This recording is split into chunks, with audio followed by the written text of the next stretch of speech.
BFM Business, Intégral Placement, idées de fonds. Et oui, chaque jour, on vous apporte des idées de fonds. Des idées de fonds de gestion avec Frédéric Lorenzini. Bonjour Frédéric. Bonjour Guillaume. Vous êtes consultant chez MCV France. Un de nos téléspectateurs, Philippe, nous écrit sur notre site bfmbusiness.com. Il nous interroge sur un fonds qui vient de passer le cap des 5 ans, le fonds MNG Dynamique Allocation. Il demande si vous le conseillez, s'il faut y investir. Alors qu'est-ce que c'est que ce fonds MNG Dynamique Allocation? Alors MNG, c'est une maison anglaise, c'est une vieille dame, hein, ça date du début du XXe siècle. Ça gère près de 300 milliards d'euros d'encours.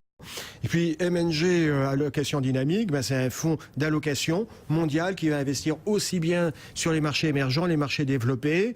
Et dynamique, ça veut dire qu'on va régler la poche action et la poche obligataire en fonction de l'environnement. Grosso modo, action, ça va être entre 20 à 70% des encours, et puis obligataire, 20 à 80% des encours. Et puis au-delà de ça, le fonds va se permettre d'aller jouer sur les devises et éventuellement faire de l'effet de levier. Donc c'est un fonds qui, sur des périodes macroéconomiques qui manquent de lisibilité, qui a vocation normalement à bien naviguer. Pour se faire une idée sur un fonds, il faut regarder sa performance sur plusieurs années. Est-ce que pour ce fonds, la performance est bonne? Alors là, on a un historique de performance de 5 ans.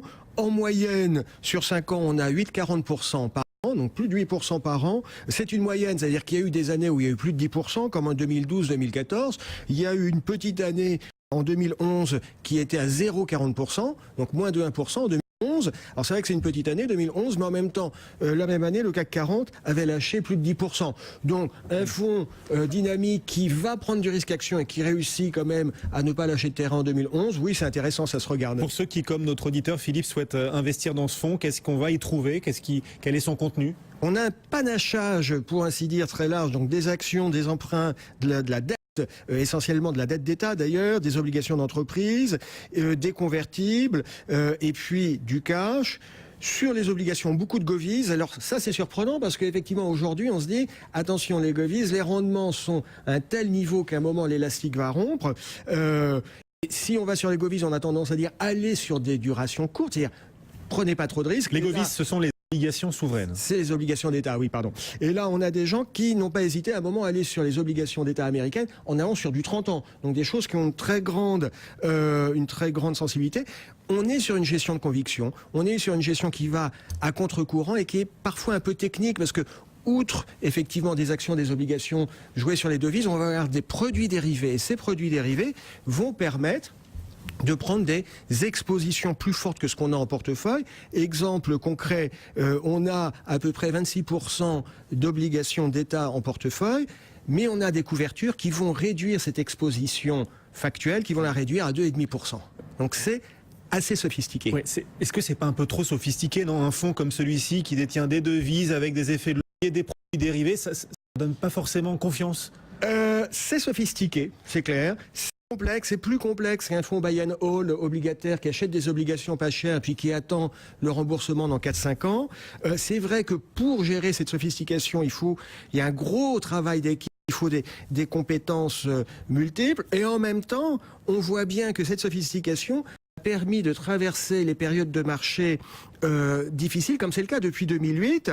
Ce qui est rassurant sur un fonds comme ça, c'est que ça gère bien les phases de baisse, comme en 2011. Voilà, c'est ça qu'il faut regarder. Performance. Et puis quand il y a un coup de tabac, est-ce que ça tient le coup? On rappelle le nom de ce fonds, MNG Dynamique Allocation. Il y a beaucoup de fonds comme ça qui jouent sur toutes les classes d'actifs? Il y a quelques fonds sur le marché français. Il y a le fameux Carmignac Patrimoine, mais il y a aussi d'autres fonds qui effectivement disent, moi mon terrain de jeu il est mondial, c'est toute classe d'actifs, je n'ai pas de tabou. Je pense à un fonds comme le Schroeder Multi Asset Income, qui lui est toute classe d'actifs et qui lui, parce qu'il y a du talent, parce qu'il y a une équipe puissante derrière, réussit à traverser les périodes de marché difficiles. Et donc sur ces fonds, les performances sont bonnes, vous n'avez pas de réserve?